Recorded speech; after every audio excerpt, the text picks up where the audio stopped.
أعوذ بالله من الشيطان الرجيم بسم الله الرحمن الرحيم. Et juste avant de rentrer dans ce sujet, il y a juste un point ou deux que je voudrais clarifier par rapport au cours qu'on a fait sur Al-Ikhlas.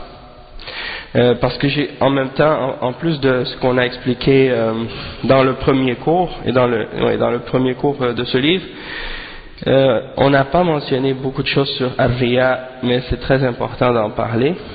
Et j'écoutais justement le sharh du Cheikh Saleh Al-Fawzan de Kitab Al-Tawhid hier, et il parlait du chapitre de Ar-Riya.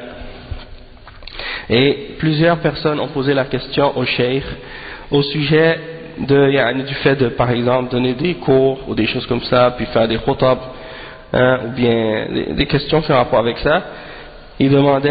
Certaines personnes demandaient, est-ce que le fait de, par exemple, donner des cours ou bien faire la khutbah ou des choses comme ça, si on ressent du riya en nous-mêmes dans ces choses-là, est-ce qu'on doit laisser tomber? Est-ce qu'on doit laisser tomber l'action? Et à chaque fois, le cheikh il a répété, à chaque fois qu'on lui a posé cette question, il a dit, si vous trouvez du riya en vous-même, repoussez le riya, mais n'abandonnez pas l'action. Et il a mentionné les paroles de l'imam An-Nawawi à ce sujet-là, que de faire des actions pour faire plaisir aux gens, c'est du riya, et que d'abandonner une action par crainte de riya, ça rentre aussi dans le shirk. Donc, il y a des gens parmi les jeunes frères et parmi les tulab al-ilm, parfois ils disent, moi je ne veux pas prendre la parole devant les gens, je ne veux pas commencer à donner des cours, alors que c'est des gens qui ont étudié, soit qu'ils ont des diplômes de l'université de Médine ou d'autres universités islamiques, ou bien ils ont étudié avec des ulama, et ils ont du ilm, ils ont la capacité de transmettre cette science, et ils utilisent des faux prétextes pour s'abstenir d'enseigner. Par exemple, ils disent, j'ai peur d'avoir du riya, et de s'abstenir de faire des bonnes œuvres et des actions par crainte de riya, ça aussi ça rentre dans le riya. Et donc il ne faut pas que quelqu'un utilise ce prétexte-là. Des fois c'est pas à cause du riya qu'il ne veut pas faire des actions, c'est à cause de la paresse. C'est à cause de la paresse, ou bien c'est à cause de la peur des responsabilités. Et il faut savoir que lorsqu'on prend cette responsabilité-là et qu'on demande l'aide d'Allah subhanahu wa ta'ala, Allah il va nous aider. Et il va nous donner de la force qu'on n'a même pas. Et il va donner du courage qu'on n'a même pas.